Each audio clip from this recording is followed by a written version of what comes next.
Hi everyone, welcome to my new academy channel. जैसा कि हमने देखा कि नीट का पेपर इस बार बहुत टफ आया था एज़ कम्पेयर टू अब तक जितने सालों में देखा जाए 30 सालों में, तो बोल सकते हैं कि इस बार बहुत लेवल बढ़ गया। अगर फिजिक्स को उनको डिफ़िकल्ट करना था तो केमिस्ट्री और बायोलॉजी को तो इजी कर सकते थे, बट सब में उन्होंने खेला खेल दिया है। फिजिक्स को तो एकदम ज़्यादा ही टफ कर दिया कि आप देख के क्वेश्चन सॉल्व करने का मन ही नहीं करेगा, क्योंकि आप सोच ही नहीं पा रहे उस क्वेश्चन के बारे में, आपको कॉन्सेप्ट नहीं आ रहा है या फॉर्मूला भूल गए हैं। बहुत सारी चीज़ें हो चुकी हैं। और केमिस्ट्री की बात करें तो केमिस्ट्री का क्वेश्चन भी बहुत ईजी नहीं था। कॉन्सेप्ट थे उसमें भी, आपको आ भी रहा था, बट क्या था कि वहाँ पे ऑप्शन आपको सब सॉल्व करने पड़ रहे थे, तो थोड़ा टाइम टेकिंग था, लेंदी पेपर था।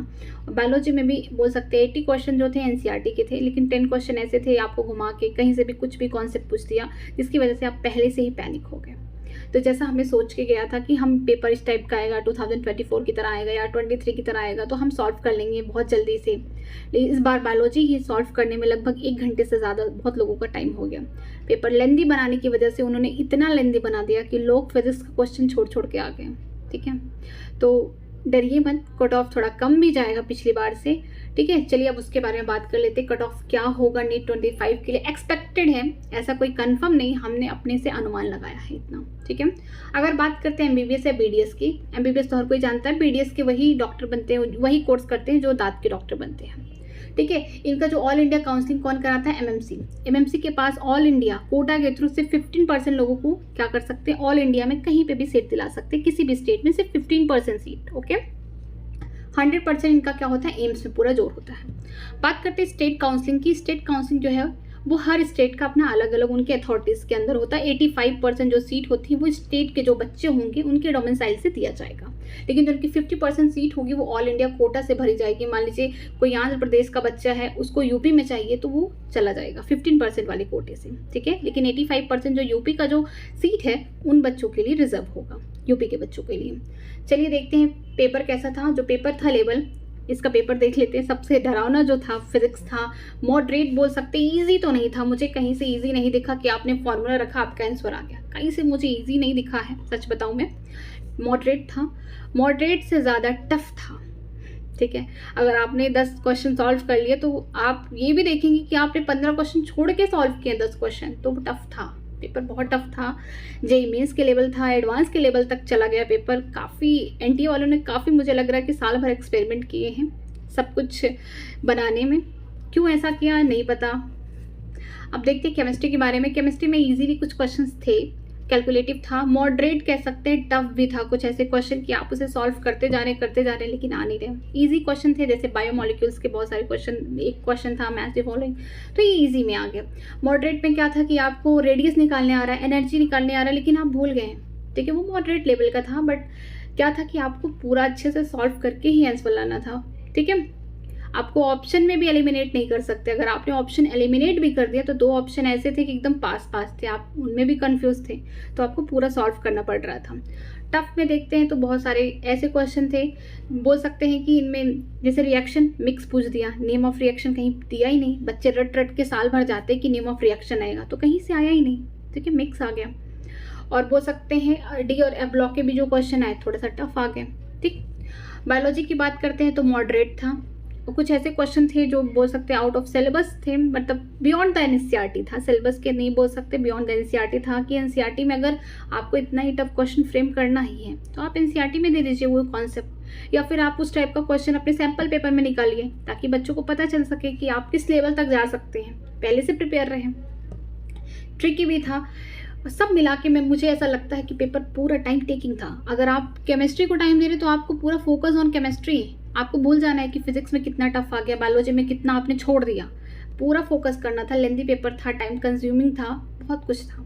ठीक है, पेपर बहुत लोगों का बहुत ख़राब हो चुका है। क्यों हुआ है? बिकॉज ऑफ फिजिक्स उन्होंने कम अटेम्प्ट किया है, कम समझ पाया है, वहाँ पे क्वेश्चन बहुत सारी चीज़ें हो गई हैं। ठीक है, लेकिन अगर बात करते हैं बायोलॉजी की, तो बायोलॉजी के मोस्ट ऑफ द क्वेश्चन आपने सही किए होंगे, लेकिन जो नहीं किए हैं आपको कहीं ना कहीं ये लगा कि नए क्वेश्चन फ्रेम हो गए, नया कॉन्सेप्ट आ गया, तो बहुत सारी चीज़ें हो गई हैं।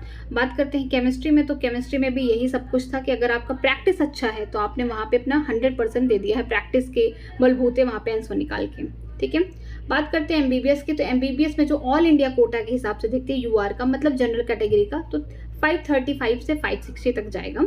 ओबीसी की बात करते हैं 530 टू 555, एससी की बात करते हैं तो 455 टू 480 और एसटी की बात करते हैं 395 टू 425। ये एक्सपेक्टेड है, ऐसा माना जा रहा है, क्या पता 550 भी हो सकता है, जनरल वालों का कुछ भी हो सकता है, कोई प्रॉब्लम नहीं है। जब तक रिजल्ट नहीं आ जाता तब तक आप ये नहीं सोच के चल सकते कि कितना नंबर पे कौन से रैंक है, क्योंकि रैंक डिसाइड करता है कि आप एलिजिबल हैं गवर्नमेंट कॉलेज में या नहीं है जाने के लिए। ठीक है, तो आप नंबर देख के मत घबराइए, आप ये देखिए कि आपका रैंक आ रहा है कि नहीं आ रहा है कॉलेज के लिए।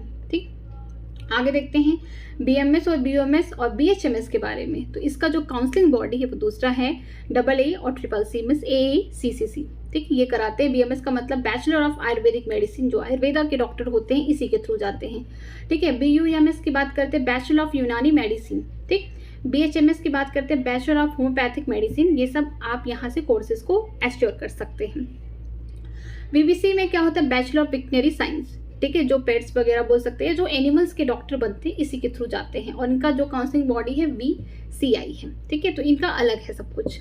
अब देखते हैं BMS का, जो जनरल कैटेगरी का था नेक्स्ट ईयर, जो मतलब जो बीत चुका है प्रीवियस ईयर, हमने उसमें देखा था कितने थे, 570 थे इनका कट ऑफ, लेकिन अब क्या हो सकते हैं 440 टू 480 हो सकते। EWS के देखते हैं तो यहाँ पे कितना था, 563 था। ठीक है, प्रीवियस ईयर में। अभी कितने हैं, 430 टू 470 तक एक्सपेक्टेड माना जा रहा है। ओबीसी में देखते हैं 568 पे क्लोजिंग था, तो इस बार हो सकता है 438 टू 478 हो सकता है। एससी की बात करते हैं 447 टू 360 टू 400 तक हो सकता है, और एसटी की बात करते हैं तो 416 जिनका पिछले साल यहाँ पे क्लोज हुआ, इस बार यहाँ पे हो सकता है 300 टू 330। ठीक है, तो आपको क्या होगा, कट ऑफ इन पे भी कम देखा जाएगा। ठीक है, अब नंबर किस हिसाब से आ रहा है, रैंक किस हिसाब से आ रहा है, ऐसा तो ये प्रेडिक्टेबल है। अगर रैंक किसी और पे आ रहा है, बहुत कम आ रहा है, मान लीजिए नंबर बहुत कम है लेकिन रैंक क्या है, बहुत कम है, मीन्स आपको अच्छे कॉलेज मिलेंगे। ठीक है, घबराने की बात नहीं है। आगे देखते हैं BHMS की। यहाँ पे जनरल में देखते हैं कि 2024 में जो क्लोजिंग था कट ऑफ कितना था, 484 था, लेकिन इस बार का प्रेडिक्ट किया जा रहा है कि 400 टू 430 है। EWS के देखते हैं 466 है। आगे देखेंगे इस ईयर लगभग 390 टू 420। OBC का देखते हैं 477 टू 395 एंड 425 तक हो सकता है यहाँ पे, या बोल सकते हैं 400 तक भी आ सकता है। ऐसा कहा नहीं जा सकता कि आ सकता है, क्योंकि अब जब तक रिजल्ट नहीं आएंगे आपको घबराने की जरूरत नहीं है। SC का 380 था। ठीक है, अब हो सकता है यहाँ पे 300 टू 330। ST की बात करते हैं तो 360 से लेके 270 टू 300। आगे चलते हैं, BUMS की बात करते हैं। जनरल में 478 था, तो यहाँ पे 420 तक आपको लेके चलना है। EWS की बात करते हैं तो यहाँ पे 474 था, यहाँ पे आपको 400 तक अप्रॉक्स काम करना है। अगर OBC की बात करते हैं तो यहाँ पे 479 था। ठीक, तो यहाँ पे 380 टू 410। यहाँ पे क्या होता है, EWS और OBC में ना सिर्फ 5-10 नंबर का अंतर होता है, ज़्यादा नंबर का अंतर नहीं होता है। SC की बात करते हैं तो 306 था, तो अब हो सकता है 280 या 310 तक हो जाएगा। ST की बात करते हैं तो 263 था, इस बार 230 टू 260 हो सकता है। थोड़ा सा इनका ज़्यादा होगा BBC वालों का, इसलिए होगा क्योंकि वेटनरी को ज़्यादा इंपॉर्टेंस दिया जाता है, या बोल सकते हैं कि इनका इंपॉर्टेंस ज़्यादा है।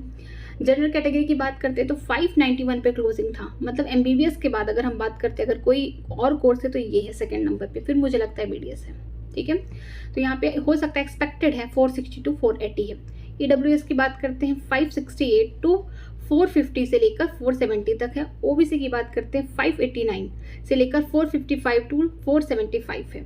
SC की बात करते हैं 473 से लेकर 370 टू 400 है, और ST की बात करते हैं तो 441 से लेकर 310 टू 340, मतलब कि इनका कट ऑफ क्या है, थोड़ा सा हाई है। ठीक, MBBS के बाद ये आते हैं। ये सब तो कट ऑफ है एक्सपेक्टेड। ठीक है, हमने ऐसा सोचा है, अब रैंक किस नंबर पे आ रहा है, कितना आ रहा है, ये तो अब NTA वाले जब रिजल्ट रिलीज करेंगे तब पता चलेगा कि आप कितने नंबर एश्योर करिए हैं और कितना रैंक है। नंबर से नहीं मतलब है, रैंक कितना आ रहा है, कि आपको कौन सा कॉलेज मिल सकता है।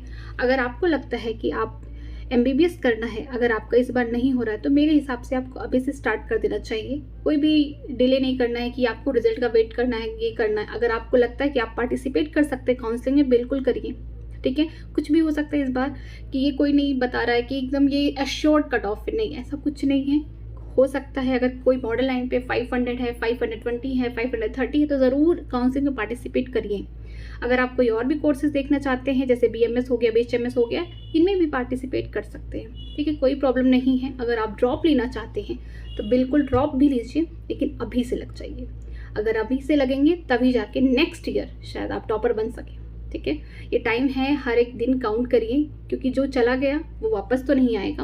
आपका नीट 2025 ओवर हो चुका है।